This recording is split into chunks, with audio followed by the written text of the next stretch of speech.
آج کی دعا انشاءاللہ اللہ سبحانہ و تعالیٰ کی خشیت کے بغیر، آپ جانتے ہیں کہ جتنے بھی اعمال ہم سیکھ رہے ہیں کہ ہم نیکی کے کرنے کے یا برائیوں سے بچنے کے، تو وہ ہو نہیں سکتے جب تک کہ ہمارے اندر سے ایک موٹیویشن نہ آتی ہو۔ ٹھیک ہے، ہم نے پہلے بھی یہ پڑھا نا، اور قرآن میں بھی بار بار ہم یہ چیز سیکھ رہے ہیں کہ ہماری اندر کی جو موٹیویشن ہے وہ ضروری ہے، ادروائز ہم مسلسل کام کر نہیں سکتے۔ اگر صرف دوسروں کی دی ہوئی ایک تحریک سے ہم اللہ کی طرف آتے ہیں یا نیکی کرتے ہیں، تو جب وہ ایکسٹرنل موٹیویشنل سورس ختم ہو جائے گا تو پھر ہم بھی بیٹھ جائیں گے۔ تو ہمارے اندر سے وہ کون سی چیز ہوتی ہے جو ہمیں موٹیویٹ کرتی ہے اللہ کی فرما برداری کرنے کی طرف اور اللہ کی نافرمانی سے بچنے کے لیے؟ تو سب سے پہلی جو بنیادی چیز ہے وہ اللہ کی خشیت ہے، اللہ سبحانہ و تعالیٰ سے کی خشیت۔ اور خشیت کون سا خوف ہوتا ہے؟ جو کسی کی بڑائی کی وجہ سے انسان کے اندر پیدا ہوتا ہے، کسی کی عظمت کی وجہ سے پیدا ہوتا ہے۔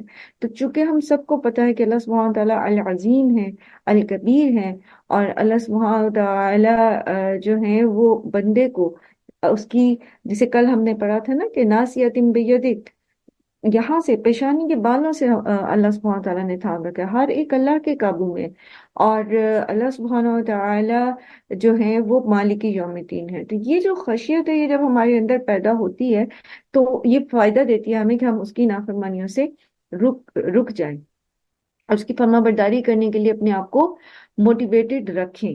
سو یہ جو دعا انشاءاللہ آج ہم سیکھیں گے، یہ دعا اللہ کی خشیت اپنے دل میں پیدا کرنے کے لیے، اور اس کے ساتھ ساتھ پھر دنیا کی دیگر بھلائیوں کے لیے بھی مسنون دعا ہے۔ انشاءاللہ اسے ہم سیکھتے ہیں۔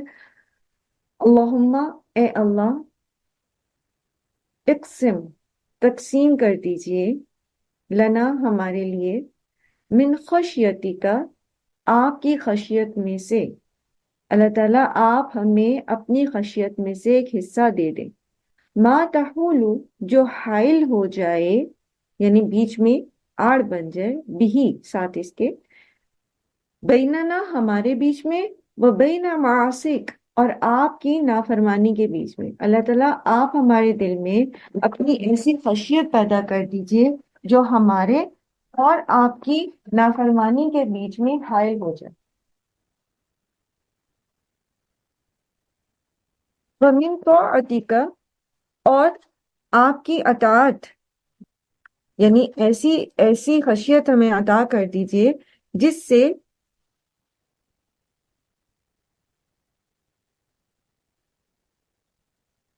ہم آپ کی اطاعت کر سکیں، ایسی اطاعت ہمیں عطا کر دیجئے جو ہمیں پہنچا دے، ما تبلغنا، جو ہمیں پہنچا دے، بھی ہی، ساتھ اس کے، جنتک، آپ کی جنت میں۔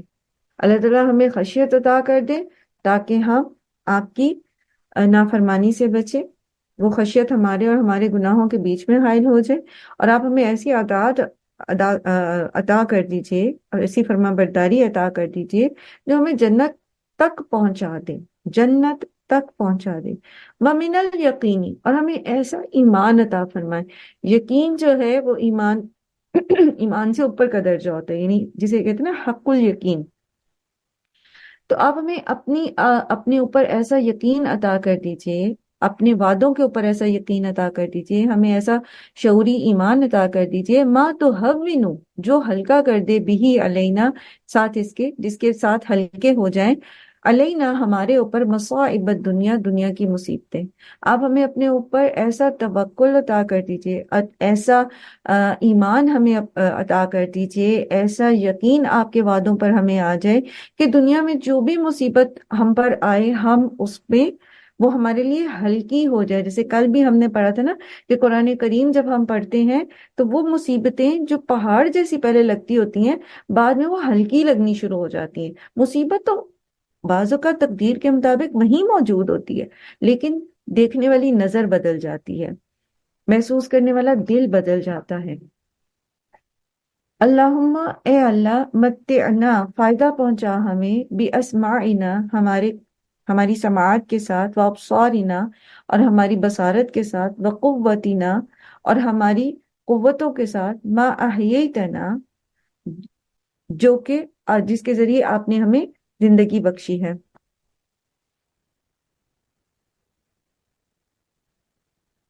وجعلہ، اور بنا ان کو، یعنی ان سب کو بنا، الوارثہ، وارث، منا، ہمارا، یعنی ہم اپنی ان اسماء، اپنی ان ابصار، اپنی ان قوتوں کے ساتھ دنیا میں ایسے کام کر جائیں جو ہمیں آخرت میں فائدہ دیں. یعنی یہ سب ہمارے پیچھے جو ہیں وہ ایک صدقہ بن جائے، ہمارے وارث بن جائیں کا مطلب کیا ہے؟ ہمیں، ہم جو کچھ ہم پیچھے چھوڑ جائیں ان کے ذریعے کما کے، وہ ایک وراثت کے طور پر رہ جائے، یعنی صدقہ جاریہ ان کو ہمارے لیے بنا دیں، ہم ان سے ایسے کام لے سکیں. ہاں، وجعل، اور بنا دیجئے، ثأرنا علی من ظلمنا، ان لوگوں پر جو ہمارے اوپر ظلم کرتے ہیں، ان پر ہمارا انتقام جو ہے ڈال دیجئے، ہماری تاثیر ڈال دیجئے، یعنی ان کو ہمیں ان پر فتح دے دیجئے، آپ یہ کہہ سکتے. ونصرنا، اور ہماری مدد کیجئے، علی، اوپر اس کے، من عادانا، جو ہمارے دشمن ہیں، یعنی ہمارے دشمنوں کے خلاف ہماری مدد کیجئے. ولا تجعل، اور نہ آپ بنائیے، مصیبتنا، ہماری مصیبت کو، فی دیننا، دین میں، یعنی دین پر عمل کرنا ہمارے لیے مشکل نہ ہو جائے، دین کے بارے میں ہم پر کوئی مصیبت نہ آئے. ٹھیک، دین میں جو مصیبت ہوتی ہے وہ کیسی کیسی ہو سکتی ہے؟ یعنی ایسا مشکل دور آ جائے کہ انسان دین کے اوپر عمل ہی نہ کر سکے. ٹھیک ہے، یا ایسا انسان بے خبر ہو جائے، غافل ہو جائے کہ وہ دین کو جو ہے وہ کنسیڈر ہی نہ کرے. دونوں طرح سے، یعنی اندرونی بھی ہماری لیے دین کو، ہمارے اندر سے بھی وہ مصیبت نہ بنے ہمارے لیے، ہماری اپنی کیفیات بھی ایسی نہ ہو کہ ہم دین سے دور ہو جائیں، اور باہر سے بھی کوئی ایسی کیفیات نہ آئیں کہ ہمیں دین پر عمل کرنا مشکل ہو جائے. ولا تجعل الدنیا، اور نہ آپ بنائے دنیا کو، اکبرا، سب سے بڑا، ہمنا، ہمارے غم کی چیز. آپ اس دنیا کو ہمارے لیے سب سے بڑا غم نہ بنا دیں. یہ جو ہمیشہ ہر وقت ہم قرآن پڑھتے ہیں، پھر ہم کہتے ہیں کہ ایک دنیا کا بندہ ہوتا ہے اور ایک آخرت کا بندہ ہوتا ہے، تو اللہ تعالیٰ ہمیں دنیا کا بندہ نہ بنائے، یعنی ہمیں دنیا ہی کی چیزیں، مصیبتیں، غم اور تکلیفیں جو ہیں یہی نہ نظر آتی رہیں ہر وقت، بلکہ آخرت کو کا جو غم ہے وہ ہماری زندگی کا وہ بنا دیجئے، جسے وہ کہتے ہیں نا مرکز نگاہ، اس کو بنا دیں، اس کی اصلاح میں ہمارا وقت لگے. ولا مبلغ علمنا، اور نہ ہی آپ اس دنیا کو ہمارے علم کا ذریعہ بنائیں، یعنی ہم صرف دنیا کمانے کے لیے، دنیا کو بہتر کرنے کے لیے علوم نہ سیکھیں، ایسے علوم ہی میں نہ کھو جائیں جو صرف دنیا ہی کی تعمیر کے لیے ہوں. یعنی مبلغ علم ہونے کا مطلب یہ ہے کہ یہ دنیا ہی میں نہ صرف رہ جائے ہمارا علم، بلکہ ہم آخرت کے لیے، آخرت کی بہتری کے لیے جو ہے وہ اپنے علوم کو استعمال کر سکے، سیکھ سکے اسی نقطۂ نظر سے، اور اسی نقطۂ نظر سے اس کو استعمال کر سکیں، چاہے وہ کوئی بھی علم نافع ہو. وَلَا تُسَلِّطْ عَلَيْنَا مَن لَّا يَرْحَمُنَا، اور نہ آپ ہمارے اوپر مسلط کیجئے کسی ایسے کو جو ہمارے حال پر رحم نہ کرے. یعنی کوئی ایسا حکمران، کوئی ایسا ہماری زندگی میں کوئی ایسا شخص جو ہمارے اوپر ڈومیننٹ ہو جائے، ہم پر رحم نہ کرے، ہماری فیلنگز کو نہ سمجھے، تو ہر وہ جو ہمارے اوپر غلبہ پانے کی کوشش کرے، اللہ تعالیٰ آپ اس سے ہمیں اپنی پناہ میں لے لیجئے. یہ ایک ایسی اتنی خوبصورت دعا ہے اور بہت آسان ہے. آپ یقین کریں کہ آپ اس کو جب پڑھنا شروع کریں گے یہ بہت جلد یاد ہو جائے گی، اور حصول علم کی جو قرآن فہمی میں مددگار جو دعائیں ہیں، ان مسنون دعاؤں کے کارڈ بھی آپ کو مل جائیں گے. یہ ترمذی کی روایت ہے، ٹھیک ہے، تو اس سے بھی آپ کو یہ یاد ہو جائے گی. یہ آپ کے موبائل پہ ایپس ہوتی ہیں، ان میں بھی یہ موجود ہے.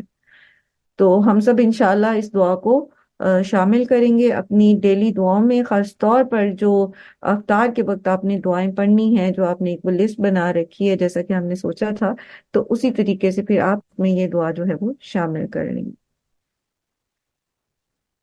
چلیں آگے چلتے ہیں، اور آج کا انشاءاللہ ہم نے